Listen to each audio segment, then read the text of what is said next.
Hello everyone, this is Shweta Rana and today we start chapter number 3 Atoms and Molecule. Chapter start करने से पहले short में समझते हैं कि एटम और मॉलिक्यूल होता क्या है। क्योंकि हमने प्रीवियस चैप्टर में पढ़ा था मैटर के बारे में कि जो भी हमारी चीज़ें हैं, जो भी हमारे सराउंडिंग में चीज़ें हैं, वो सब हमारी किसकी बनी हुई हैं, मैटर की बनी हुई हैं। तो अब हमारा मैटर हमने पढ़ा था कि मैटर एक छोटे छोटे पार्टिकल्स का मिलके बना है। इन्हीं पार्टिकल्स को हम कहते हैं एटम। और जहाँ पर ये पार्टिकल्स ग्रुप में प्रेजेंट होंगे means group of atom is known as molecule. आइए चैप्टर को स्टार्ट करते हैं। तो देखिए हमारे जो एशियन फिलोसफर थे महर्षि कन्नड़, उन्होंने कहा कि जो भी हमारे सराउंडिंग में चीज़ें जो मैटर या पदार्थ कहते हैं जिनको, वो बहुत ही छोटे छोटे पार्टिकल से मिलके बनी हैं और इन पार्टिकल्स को हम कहते हैं परमाणु। परमाणु मतलब एटम। आगे फर्दर स्टडी हुई और इस चीज़ का पता पड़ा कि और जो साइंटिस्ट हैं उन्होंने मिलके बोला कि जो भी हमारा मैटर है वो हमारा डिवाइड होता जाता है और हमारा वो डिवाइड होते होते एक स्टेज ऐसी आती है जब उसका डिवाइड पॉसिबल नहीं होता, मीन्स वो और छोटे पार्टिकल में नहीं टूट पाता। इन्हीं पार्टिकल को हम क्या कहते हैं, एटम्स कहते हैं। फिर जैसे जैसे 18th सेंचुरी की ऐड हुई तो साइंटिस्ट ने कहा कि जो जो भी हमारे एलिमेंट और कंपाउंड है नेचुरली ये कैसे एक दूसरे से क्या कहते हैं अटैच होते हैं, फॉर्म होते हैं, तो उनका कुछ ना कुछ तो रूल होंगे जो वो फॉलो करते होंगे। तो फिर जाके हमारे लॉ ऑफ केमिकल कॉम्बिनेशन की खोज हुई, जिसको हमारे साइंटिस्ट थे जो हमारे लैवोसियर, इन्होंने खोजा था। तो अब हम पढ़ेंगे कि हमारे लॉ ऑफ केमिकल कॉम्बिनेशंस क्या है। तो देखिए हमारे दो लॉ ऑफ केमिकल कॉम्बिनेशन होते हैं, इनको पढ़ते हैं। जो हमारा फर्स्ट लॉ है यह है law of conservation of mass. ये हमारा क्या कहता है कि जो भी पार्टिकल्स है वो जब क्या कहते हैं कोई भी रिएक्शन करते हैं तो जो उनका मास है वो चेंज नहीं होता है। मीन्स हम मास को ना तो बढ़ा सकते हैं और ना ही घटा सकते हैं।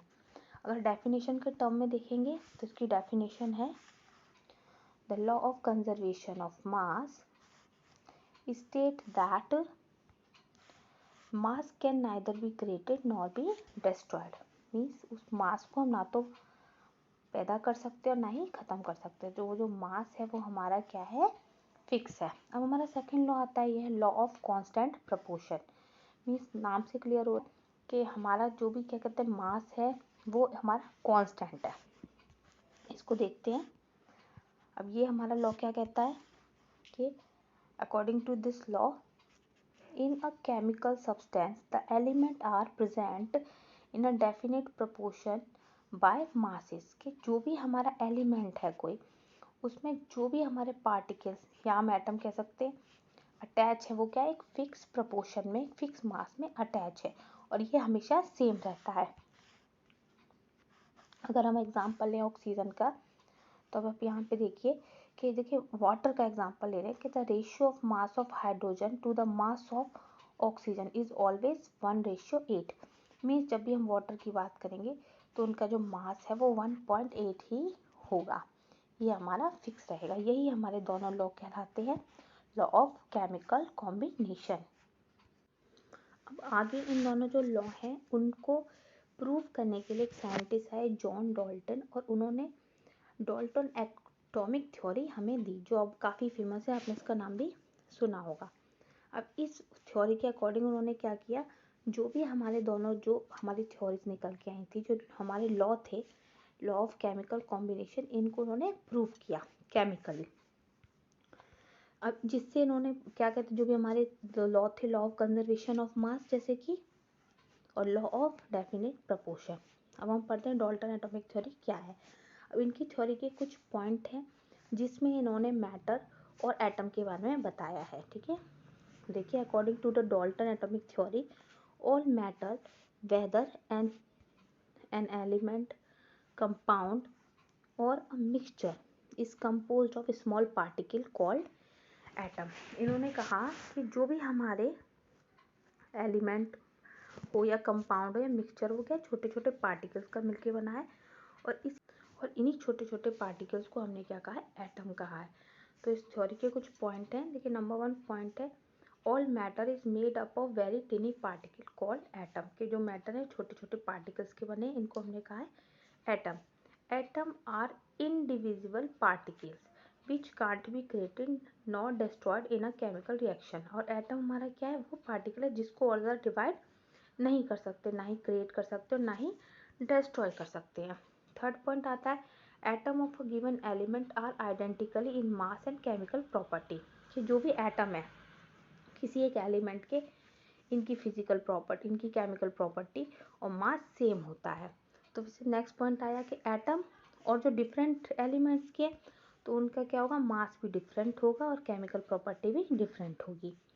Atom combine in the ratio of small whole number of form compound, के जो एटम है स्मॉल रेशियो में मिलते हैं और कंपाउंड की फॉर्मेशन करते हैं। नेक्स्ट पॉइंट है हमारा the relative number and the kind of atom are constant in a given compound, जो भी कंपाउंड है उसमें जो भी हमारे एक ही टाइप के एटम होते हैं और उनका रिलेटिव जो नंबर है वो कांस्टेंट रहता है। अब इस थ्योरी के बाद, मतलब ये काफ़ी फेमस थ्योरी है, उन्होंने एक्सप्लेन किया कि हमारा एटम क्या है और वो मैटर से कैसे जुड़ा है और उसकी कुछ प्रॉपर्टीज़ क्या है। अब थोड़ा एटम को डिटेल में पढ़ते हैं। देखिए यहाँ पे एक्सप्लेन किया है कि अगर आप माने आपका घर है कोई भी, तो ये वॉल्स का बना है। अगर हम वॉल्स की बात करें तो हर वॉल किसकी बनी है, ब्रिक्स की, ईंटों की। तो इसी को आप ले लीजिए कि ये हमारा पूरा हो गया मैटर और ये हमारा हो गया मॉलिक्यूल, और ये छोटी छोटी यूनिट्स जो ब्रिक है वो हमारी हो गई एटम। तो मीन्स एटम जो है हमारा एक बिल्डिंग ब्लॉक है किसी भी मैटर का। अगर ये छोटा है तो हमें स्टडी करने की ज़रूरत क्या है, देखिए यहाँ पे यही पॉइंट दिया है कि जो हमारा atom are very small, they are smaller than anything that we can imagine or compare with more than million of atom when stacked would make a layer of bearing as thick as this sheet of paper। Means इतना पतला है, इतना पतला है कि sheet of paper से भी पतला और छोटा है। अगर हम इसकी रेडियस देखेंगे तो इसकी देखिए रेडियस दी है 1.9 नैनोमीटर। देखिए पूरा डिटेल में दिया है कि एटम ऑफ हाइड्रोजन है, इसकी रेडियाई कितनी है, molecule of water, molecule of haemoglobin, ये सब दिया हुआ है। तो अब इसको क्या है, अब लेकिन इसे पढ़ने की ज़रूरत क्या, अगर इतना छोटा है, क्योंकि जो भी हमारे यूनिवर्स में चीज़ें हैं वो हमारी किसकी बनी है, एटम की, है ना। Entire world is made up of atom, इसीलिए हमें इसकी स्टडी करनी ज़रूरी है कि इसकी प्रॉपर्टीज़ क्या है, पर्टिकुलरली कैसे एग्जिस्ट करते हैं, कैसे ये फॉर्म होते हैं, कैसे ये रिएक्शन करते हैं। अब जैसे जैसे आगे स्टडी हुई तो अब क्या किया साइंटिस्ट ने, क्या किया, हर जो भी हमारा एलिमेंट है उसको नाम दिया। तो सबसे पहले डाल्टन एटॉमिक थ्योरी आई, तो इन्होंने ही क्या किया, सिंबल्स दिए हर एलिमेंट को, कि हम पर्टिकुलर सिंबल से उस एलिमेंट को बताएं कि हाइड्रोजन है तो हमने उसको ये वाला सिंबल दिया कि यहाँ पे जो सिंबल है मीन्स यहाँ पे हाइड्रोजन है। देखिए कुछ सिंबल देखते हैं, ये देखिए सिंबल दिए, लेकिन अब ये यूज़ नहीं होते, ये प्रीवियस हैं तो इसको लर्न करने की कोई भी ज़रूरत नहीं है। देखिए दिए हाइड्रोजन का, आपका कार्बन का, ऑक्सीजन का, देखिए ये सारे सिंबल्स हैं। पर धीरे धीरे मॉडिफिकेशन हुआ, फिर कुछ एलिमेंट्स के नाम रखे गए, उनको वो कहाँ से ऑब्टेन हुए इस चीज़ पर रखे गए, प्लेस के अकॉर्डिंग, उनके कलर के अकॉर्डिंग रखे गए। पर लेटेस्ट जो यूज़ होता है वो IUPAC, जो हमारी international union of pure and applied chemistry, इसके अकॉर्डिंग जो भी हमारे एलिमेंट उनको नाम दिए जाते हैं। इसमें क्या होगा, हम लेटर्स लेते हैं जिसमें फर्स्ट लेटर हमारा अल्फ़ाबेट कैपिटल होता है और सेकंड हमारा स्मॉल अल्फ़ाबेट होता है। जैसे देखिए हाइड्रोजन, एल्युमिनियम, कोबाल्ट, इस तरह से ये सिंबल्स हैं। अगर आप जब पीरियोडिक टेबल पढ़ेंगे तो आप यही सारे सिंबल्स यूज़ करेंगे। देखिए एल्युमिनियम है, आर्गन है, ये सारे symbols, copper, fluorine, nitrogen, oxygen, ये बहुत इंपॉर्टेंट है और इसे आप लर्न कर लीजिएगा। देखिए यहाँ पे सारे सिंबल्स दिए हुए हैं। अब एक देखिए नई टर्म आती है एटॉमिक मास। अब एटॉमिक मास क्या है, मीन्स हम यहाँ बात करें एटम के मास की, कि एटम का जो मास है वो हमारा क्या है। तो इसको अगर शॉर्ट में समझ लेंगे, एटॉमिक मास होता है जो भी हमारा एटम है उसके अंदर हमारे number of proton plus number of neutron कितने हैं, इसी को उसका क्या कहते हैं, एटॉमिक मास कहते हैं। क्योंकि जो हमारा इलेक्ट्रॉन होता है वो निग्लिजिबल होता है, इसलिए हम उसे काउंट नहीं करते। और जितने ही हमारे नंबर ऑफ इलेक्ट्रॉन होते हैं उतने ही हमारे प्रोटॉन होते हैं। हम सीनियर क्लासेस में से डिटेल में पढ़ेंगे। तो फिर एटॉमिक मास आया, पर ये पॉसिबल नहीं था कि एक एक हम एलिमेंट का एटॉमिक मास निकालें। तो हमने इसको कहाँ से कंपेयर किया है, तो हमने जितने भी एलिमेंट्स हैं उनको हम कार्बन से कंपेयर करते हैं। अब कार्बन से कंपेयर क्यों करते हैं इसे थोड़ा डिटेल में देखते हैं।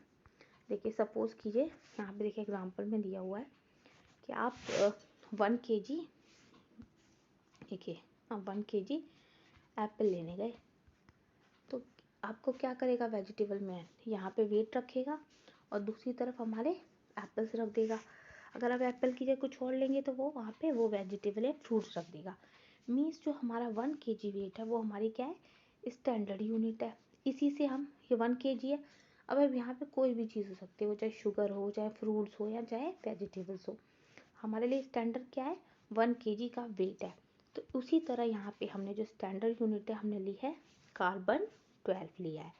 अब कार्बन 12 क्यों कहा गया है, क्योंकि यहाँ पे जो 12 है वो कार्बन का एटॉमिक मास है। तो जितने भी एलिमेंट हैं हम उनको कंपेयर किससे करते हैं, कार्बन 12 से करते हैं। देखिए सारी चीज़ें आपकी बुक में दी हुई हैं। देखिए यहाँ पे ये दिया भी हुआ है कि कार्बन, ये छोड़िए कि इसको हम कहाँ से कंपेयर करेंगे, कार्बन से करेंगे। अब इसकी यूनिट क्या होती है हमारी, AMU, मीन्स इसका मतलब है एटॉमिक मास यूनिट, AMU। लेकिन अब उसे यूनिफाइड मास कहते हैं, मीन्स हम यू करेंगे। जैसे कि हम वेट को हम केजी में करते हैं, वैसे हम यहाँ पे इसको किससे करेंगे, यू से। मीन्स किसी भी पर्टिकुलर जो भी हमारा एलिमेंट है उसका एटॉमिक मास को हम डिनोट करेंगे यू से। और इस सबको हम किससे कंपेयर करते हैं, कार्बन से। देखिए यहाँ पे दिया है as equal to the mass of one, देखिए as equal to the mass of one carbon atom, then we would assign carbon as atomic mass. Means जितने भी हमारे वो हैं तो हम उनको किससे करें, कार्बन से हम उसे कंपेयर कर रहे हैं। अब देखिए यहाँ पे जब कार्बन से हमने कंपेयर किया तो ये एटॉमिक मास है हमारे कुछ, जैसे हमारा हाइड्रोजन का एटॉमिक मास 1 है, कार्बन का 12 मैंने बताया आपको, नाइट्रोजन का हमारा 14 है, ऑक्सीजन का 16 है, सो ऑन। अब इसके बाद एक टर्म आई कि हमने पढ़ा एटम है सबसे छोटी यूनिट है, इसी से सारे मैटर बने होते, तो ये एग्जिट कैसे करता है। ऐसा तो है नहीं कि पर्टिकुलर आके ऐसे ये एग्जिट कर सकता है, नहीं, ये ग्रुप में एग्जिट करता है, तभी ये कोई कंपाउंड या एलिमेंट या मिक्सचर फॉर्म करता है। तो अब इस ग्रुप को हम क्या कहेंगे, हम यहाँ पे कहेंगे मॉलिक्यूल। देखिए यही यहाँ पे लिखा हुआ है, atom of most element are not able to exist independently, atom form molecule and ions. अब ये आइंस बनाएगा और हमारा क्या बनाएगा, मॉलिक्यूल्स। आइंस मीन्स जिस पे चार्ज लगा हुआ। इसको हम नेक्स्ट वीडियो में कंप्लीट करेंगे। आज के लिए इतना ही। अब यहाँ तक आपको चैप्टर अच्छा लगा हो तो चैनल को लाइक, सब्सक्राइब और शेयर करें। Thanks for watching the video.